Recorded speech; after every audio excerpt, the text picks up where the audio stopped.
Entre els assistents a la missa celebrada a la catedral de Pisa aquell diumenge de 1581 hi havia un jove de 17 anys anomenat Galileo Galilei, que s'entretenia a observar una làmpada en el seu moviment de va i ve, unes vegades de trajectòria curta i unes altres de més llarga, i es va preguntar en quin cas la làmpada trigava menys temps a fer una oscil·lació.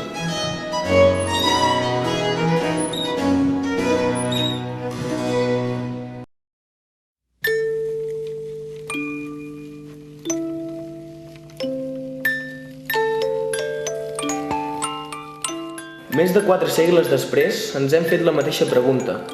Molts de nosaltres tenim la mateixa edat que tenia aleshores Galileo.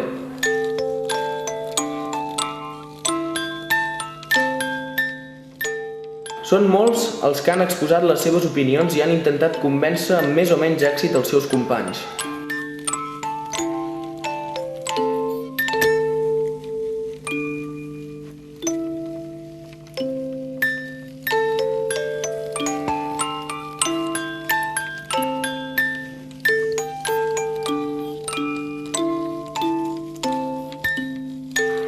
Hem debatut el problema, hem utilitzat el sentit comú, hem intentat explicar el fenomen utilitzant la raó i l'argumentació.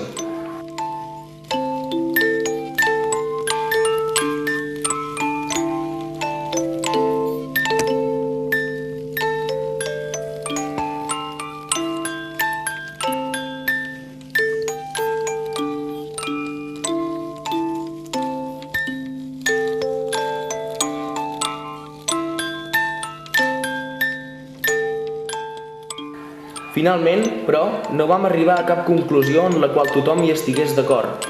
Tots defensàvem les nostres raons i no hi havia cap argument que fos concloent. Va haver-hi més. Està més tros baixant i per tant fer velocitat. Però hi ha més trajecte també. Però també va més ràpid. Per què? Perquè si és un recorregut petit, doncs tardarà menys. En canvi, un de gran no. Jo crec que igual. Jo, com la Sàmia. Si hi ha menys recorregut, tardarà menys. Perquè hi ha més recorregut allà, però va més ràpid. Vale? I allà hi ha menys i va més lent, però els dos triguen el mateix. Clar. Vale?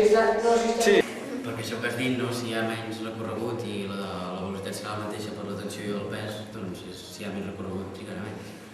Bé, nosaltres en un principi creiem que la que aniria més ràpid seria aquesta, perquè la distància és més curta i per tant aquella, com que la distància que ha de fer és de més recorregut, creiem que tardaria més a fer la mateixa distància que aquesta. Bé, doncs nosaltres creiem que encara que aquest recorregut és més curt, com que aquest de la dreta surt de més amunt, agafa molta més velocitat i va més ràpid. Per tant, el temps d'oscil·lació és menys en aquest cas. Hem arribat a la conclusió que les dues boles aniran iguales, perquè la de la lentitud és igual que la que va més de pressa. Com per exemple, aquesta va més de pressa i en canvi la lentitud, com que va més lenta, doncs arriben al mateix. Alguns alumnes van començar a experimentar amb uns gronxadors, uns altres ja ho havien fet amb un mocador. Si us hi fixeu, els dos nois, malgrat no gronxar-se amb el mateix angle, sembla que triguen el mateix en fer una oscil·lació.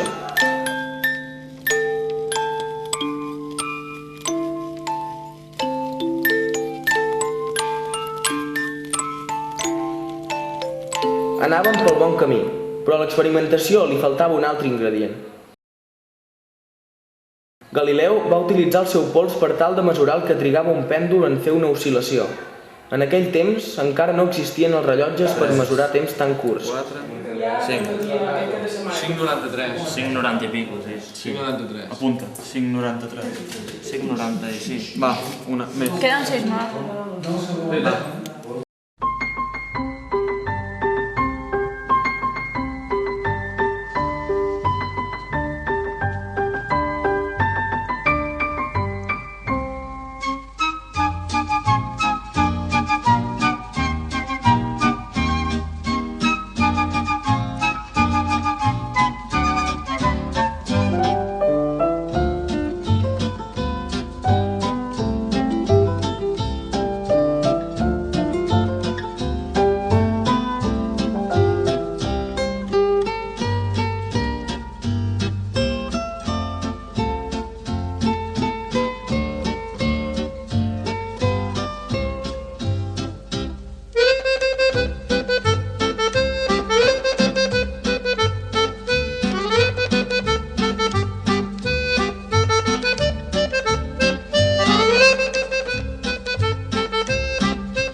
Vam realitzar moltes mesures per tal de reduir al mínim l'error humà.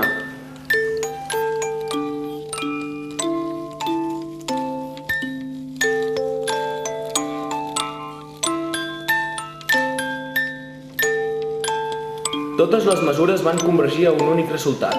El temps d'una oscil·lació d'un pèndol, que anomenem període, és independent del seu angle. Ara ja no hi havia dubte.